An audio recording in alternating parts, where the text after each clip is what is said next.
धरना के बारे में विशेष बताने की जरूरत नहीं, क्योंकि आप सभी जानते हैं कि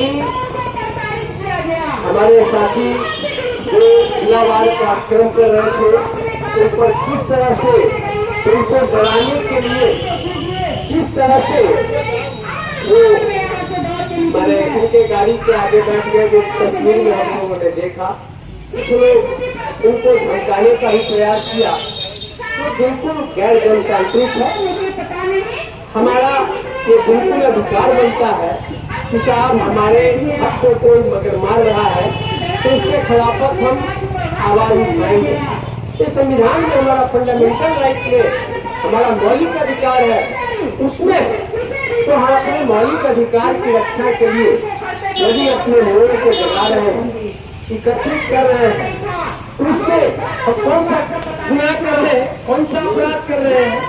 अपराध तो वो कर रहे हैं या अपराध उन लोगों ने किया है कि जो 1951-52 से एनेक्सर 1 और एनेक्सर 2 बना हुआ है, जिसको कि मुंगेरीलाल कमीशन के रिपोर्ट के आधार पर अति पिछड़ा और पिछड़ा का, उसमें अति पिछड़ा में 94 जाति को रखा गया और 128 का जो शेष जातियां हैं उसको एनेक्सर 2 या अन्य ओबीसी में रखा गया। अब इन लोगों ने एक साजिश के तरह इसके संदर्भ में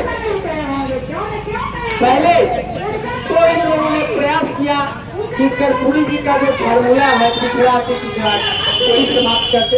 पहले तो प्रयास किया 92 में, जब उसमें सफल नहीं हुए तो उसके बाद उन्होंने प्रयास किया कि पंचायत बिहार राज्य पंचायती राज एक्ट बना। उसके बारे में बहुत कम लोगों को जानकारी है कि उन्होंने अपने मन से ये नहीं दिया। 2005 में हम लोगों ने बजाबता रामविलास जी के पार्टी के साथ हम लोगों ने बजाबता समझौता किया था, उनके पार्टी में नहीं गए, लेकिन हम लोगों ने समझौता किया था कि हमारा ये 4 डिमांड है।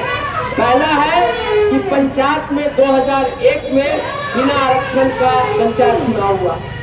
ये इन लोगों की गलती से, जिसमें कि उस समय सत्ता में बैठे हुए थे लालू प्रसाद जी मुख्यमंत्री थे और समता पार्टी के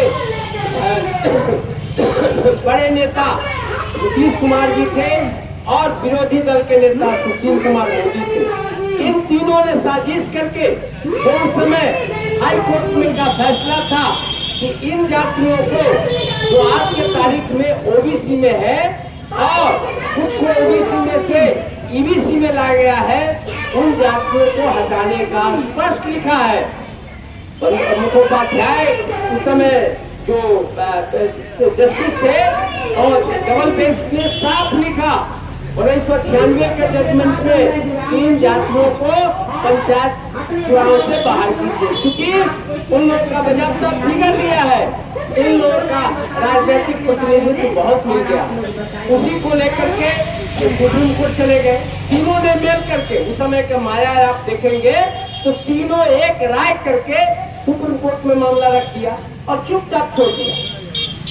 जब 2001 का चुनाव आया पंचायत का, तो हम लोग देखे कि भाई मजूमदार थे उस समय इलेक्शन कमिश्नर, वो पहले सुप्रीम कोर्ट गए कि हम साहब आज भी कॉन्स्टिट्यूशन कहता है कि पिछड़ा वर्ग को हमको आरक्षण देना है और आप कह रहे हैं कि पिछड़ा वर्ग को आरक्षण नहीं देना है और वैश्य समुदाय के जातियों का है 2005 में। तो नीतीश जी घबरा गए, लालू जी तो सरेंडर ही कर गए और हार भी गए।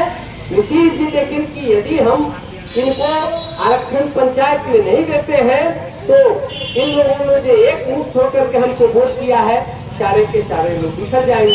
तो इन्होंने उसी मुकदमा को सुप्रीम कोर्ट से ने वापस लेकर के और यहाँ लागू कर दी। लागू करने के समय उसमें साफ लिखा हुआ था हाईकोर्ट का ऑर्डर में कि एक कमीशन बनाएगा, एक कमीशन बनाइए। कमीशन इस बात को ये तय करेगा कि कौन सी जातियां का कितना रिप्रेजेंटेशन, जो आज ट्रिपल टेस्ट की बात उठ रही है, ये बात 1996 में ही उठ गया था। जिन जातियों को एडिक्वेट रिप्रेजेंटेशन मिल गया है पॉलिटिकली, उन जातियों को पंचायत में आरक्षण नहीं देना है, निकाय में आरक्षण नहीं देना है। अब आप ठीक है, उस समय तो इन्होंने होशियारी किया जल्दीबाजी में, तो जल्दीबाजी में इन्होंने लागू कर दिया कि ओबीसी की जितनी जातियां थी उसको छोड़ दिया और अत्यंत पिछड़ी में जितनी जातियां थी उसका लिस्टिंग करके और इन्होंने आरक्षण दे दिया। चलिए तत्काल तो काम आपका हो गया, लेकिन एक आयोग बना करके जिन लोगों को पॉलिटिकली रिप्रेजेंटेशन ज्यादा मिलना है उसको बाहर करना उस समय भी आवश्यक था, लेकिन वो नहीं किए। 4 जजमेंट है सुप्रीम कोर्ट का 2010 से कि साहब इन जातियों को बाहर कीजिए। हम लोग रोहिणी कमीशन के सामने इतना मोटा पुलिंदा जाकर के दिया कि शायद ये लोगों को जातियों को अलग कीजिए। हम लोगों ने अति पिछड़ा वर्ग आयोग को, पिछड़ा वर्ग आयोग को, तमाम को कहा कि कहीं से आप जो लाए हैं